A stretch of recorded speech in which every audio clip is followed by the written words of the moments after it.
In late October 2025, reports intensified regarding threats to Bamako following a prolonged blockade imposed by JNIM, the principal Al-Qaeda affiliate in Mali, now operating across much of the region.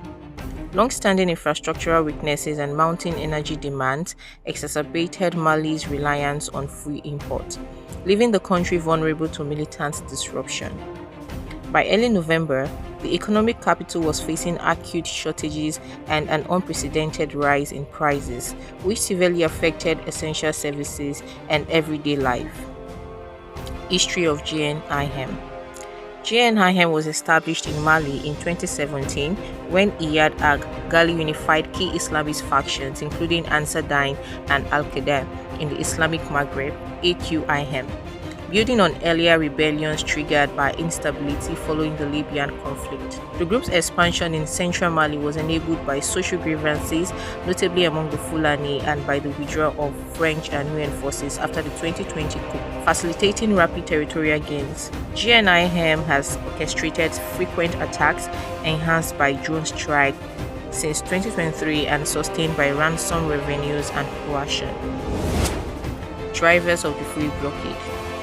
Mali's free crisis is deeply tied to overland import routes from Senegal and Côte d'Ivoire, which have come under increasing attack from JNIM and suffered further delays due to regional sanctions and instability. In 2024, ECOWAS penalties inflated transit costs, while ambushes routinely destroyed vehicles bound for Bamako. A national ban on informal free sales in July 2025, intended to restrict militant access, backfired by harming communities that depend on off-grid fuel sources. In July, JNIM escalated its campaign by blocking key corridors and destroying tankers. In September, Abu Hudayfa al-Bambari's ultimatum forced the closure of the remaining supply lines from Côte d'Ivoire, Senegal, Guinea, and Mauritania. Fuel prices soared from 25,000 CFA francs per 20 liters to over 130 by late October, resulting in severe shortages and widespread blackouts. Security efforts, including convoy escorts by Russian African Corps mercenaries, proved ineffective due to guerrilla tactics and grounded aircraft, culminating in a devastating ambush on 7 October that destroyed numerous vehicles and sealed Bamako's isolation. As the blockade continued, schools and universities nationwide were closed, and foreign embassies, notably the United States, issued evacuation orders for their personnel in response to the rapidly deteriorating conditions.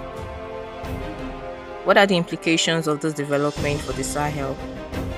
JNIM's territorial control and operational sophistication create an alarming precedent for Sahelian cities, stirring fears that other capitals may face similar fate if Mali's military rulers cannot prevail. The group competes with Islamic State affiliate in Burkina Faso, intensifying insecurity across the region. Burkina Faso sits precariously with armed groups controlling significant territory and learning from Mali's experience to avoid previous operational setbacks.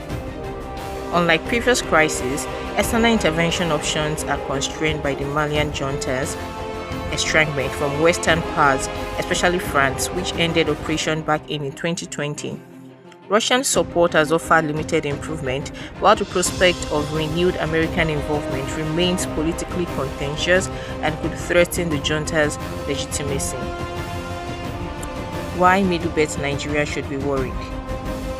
JNIM's expansion has intensified concerns for Nigeria's Middle-Belt, where Al-Qaeda affiliates Mahmouda and Ansaru operate increasingly in Kwara, Niger, and Kangile, with attacks confirmed in several localities and frequent violence against non-Muslim communities.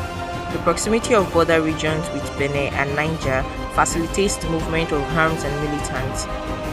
Recent reports indicate that recruitment among these enfranchised Fulani youth in these areas mirrors patterns that enable JNIM's expansion in Mali.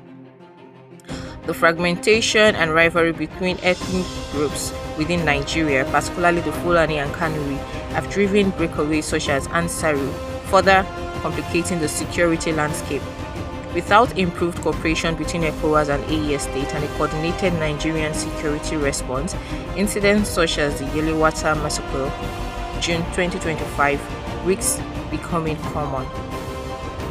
The siege of Bamako by JNIM not only threatens the stability of Mali, but also signals grave risk for the wider Sahel and West African sub-region.